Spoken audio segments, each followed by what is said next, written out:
Hello friends, you're most welcome in my channel is English with दुर्गेंद्र।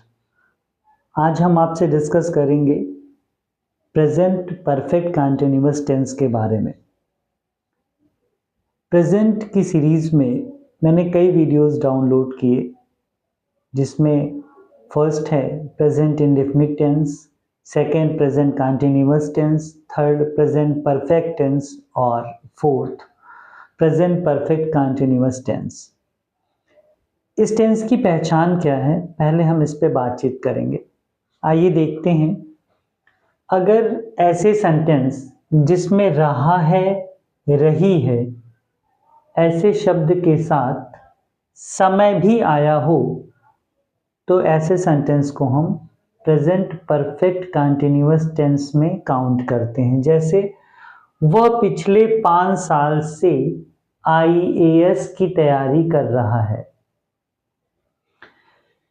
वह पिछले 5 साल से, तो 5 साल ये टाइम हो गया, और रहा है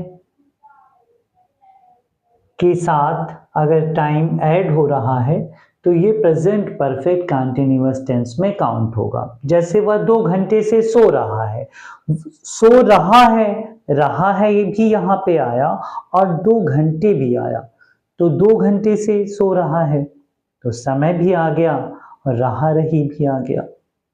वह पिछले साल से मुझे पढ़ा रहे हैं, पिछले साल ये समय हो गया और पढ़ा रहे हैं ये रहा रही के साथ में टाइम जोड़ रहा है, इसलिए ये प्रेजेंट परफेक्ट कंटिन्यूअस टेंस है। तो पहचान बहुत इजी है कि समय भी दिया गया हो सेंटेंस में और उसके साथ रहा है, रही है, ये वाक्य के अंत में आ रहा हो। देखिए कैसे हम इसको ट्रांसलेट करते हैं। रूल क्या है, सबसे पहले हम सब्जेक्ट यूज करते हैं और उसके बाद सब्जेक्ट के अकॉर्डिंग हैज बीन या हैव बीन यूज करते हैं। फिर हम एक्शन के फर्स्ट फॉर्म में ING लगाते हैं, फिर ऑब्जेक्ट यूज करते हैं, फिर सिंस और फॉर यूज करते हैं, फिर टाइम यूज करते हैं। सिंस और फॉर ये बहुत ही इंपॉर्टेंट फैक्टर है। अगर प्रेजेंट परफेक्ट कंटिन्यूअस टेंस की हम बात करें तो उसमें सिंस और फॉर ये बहुत ज़्यादा इंपॉर्टेंट है और हमें ये 100% जानना चाहिए कि हम कहाँ पे सिंस लगाते हैं और कहाँ पे फॉर लगाते हैं। तो आइए देखते हैं कि कहाँ पे हम सिंस लगाते हैं और कहाँ पे फॉर लगाते हैं। अगर हम पॉइंट ऑफ टाइम की बात करें तो वहां पे सिंस यूज होता है, और अगर हम पीरियड ऑफ टाइम की बात करें तो वहां पे फॉर यूज होता है।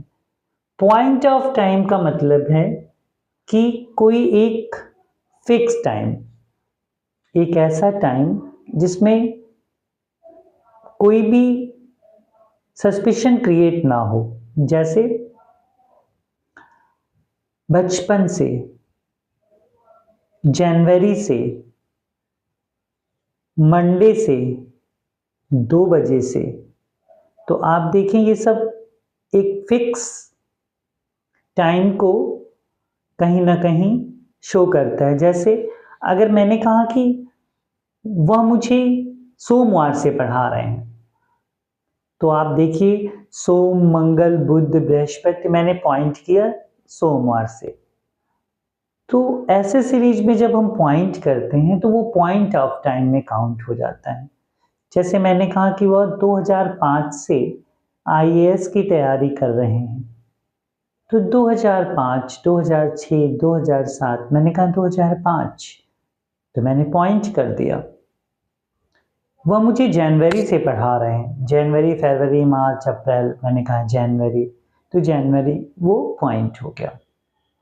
2 बजे से, 3 बजे से, 4 बजे से, बच्चा 2 बजे से बाहर खेल रहा है, तो 2 बजे, 3 बजे, 4 बजे, किसी भी फिक्स टाइम है। तो जो भी फिक्स टाइम होता है, पॉइंट ऑफ द टाइम होता है, वहां पे हम सिंस यूज करते हैं।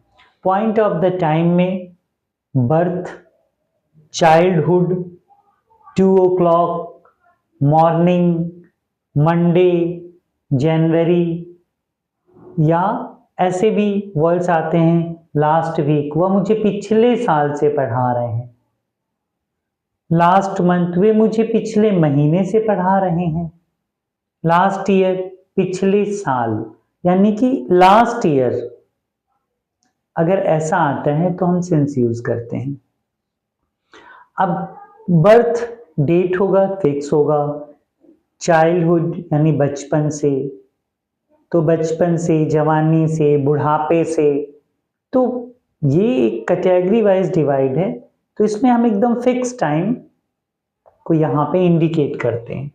पीरियड ऑफ टाइम में जहाँ पे हम किसी चीज का फिक्स टाइम नहीं होता है, जहाँ हम ऐसे यूज करते हैं 1 घंटे से।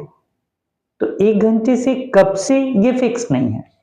1 घंटे से, 2 दिन से, जैसे वह मुझे 2 दिन से पढ़ा रहे हैं, तो 2 दिन से कोई फिक्स टाइम नहीं है। वह मुझे 1 सप्ताह से पढ़ा रहे हैं, तो 1 सप्ताह, पीरियड ऑफ टाइम। वह मुझे 2 महीने से पढ़ा रहे हैं, पीरियड ऑफ टाइम। 1 साल से पढ़ा रहे हैं, पीरियड ऑफ टाइम। कुछ समय से पढ़ा रहे हैं, सम टाइम अगर आता है तो भी पीरियड ऑफ टाइम। एक लंबे समय से पढ़ा रहे हैं, long time, period of time. Ages, यानी कि एक आप एज के अकॉर्डिंग भी कह सकते हैं, जिसको हम आयु कहते हैं, या फिर कहीं कहीं एजेस युग के लिए भी काउंट होता है। लास्ट 1 वीक, पिछले 1 साल से, अगर हम ऐसे बोलें पिछले साल, तो ये अगर 2026 है तो लास्ट ईयर हमारा 2025 होगा। तो ये जो 2025 मेरा लास्ट ईयर होगा, वो दैट मीन्स जो 2025 लास्ट ईयर मेरा था, वो लास्ट ईयर, तो लास्ट ईयर ये फिक्स है कि 2026 चल रहा है, लास्ट ईयर 2025। बट अगर ऐसा हो लास्ट 1 ईयर, तो वो पीरियड ऑफ टाइम हो गया। पिछले 1 साल से, वो पीरियड ऑफ टाइम हो गया। पिछले 1 सप्ताह से, पीरियड ऑफ टाइम। पिछले 1 महीने से, पीरियड ऑफ टाइम। पिछले 1 साल से, पीरियड ऑफ टाइम। यानी last 1 week, last 1 month, last 1 year, ऐसा आता है तो ये पीरियड ऑफ टाइम हो गया। और इसके लिए फॉर यूज करते हैं, यानी पॉइंट ऑफ द टाइम है तो सिंस यूज करेंगे, पीरियड ऑफ द टाइम है तो फॉर यूज करेंगे। रूल सिंपल सा है, आप देखें। वह पिछले 5 साल से आईएएस की तैयारी कर रहा है। He has been preparing of IAS for last 5 years. Has इसलिए यूज हुआ क्योंकि ही सिंगुलर है। नेक्स्ट, वे सोमवार से मुझे पढ़ा रहे हैं। दे के साथ हम हैव यूज करेंगे, फिर बीन यूज करेंगे, फिर एक्शन के फर्स्ट फॉर्म में आईएनजी यूज करेंगे, फिर पीरियड ऑफ टाइम है तो फॉर यूज करेंगे, पॉइंट ऑफ द टाइम है तो सिंस यूज करेंगे। यहाँ पे मंडे है, Monday point of the time है इसलिए सिंस यूज कर रहे हैं। वे सोमवार से मुझे पढ़ा रहे हैं। They have been teaching me since Monday. बच्चा 3 घंटे से सो रहा है। The child has been sleeping for 3 hours. 3 घंटे से, कोई टाइम फिक्स नहीं है, पीरियड ऑफ द टाइम है इसलिए फॉर यूज किया।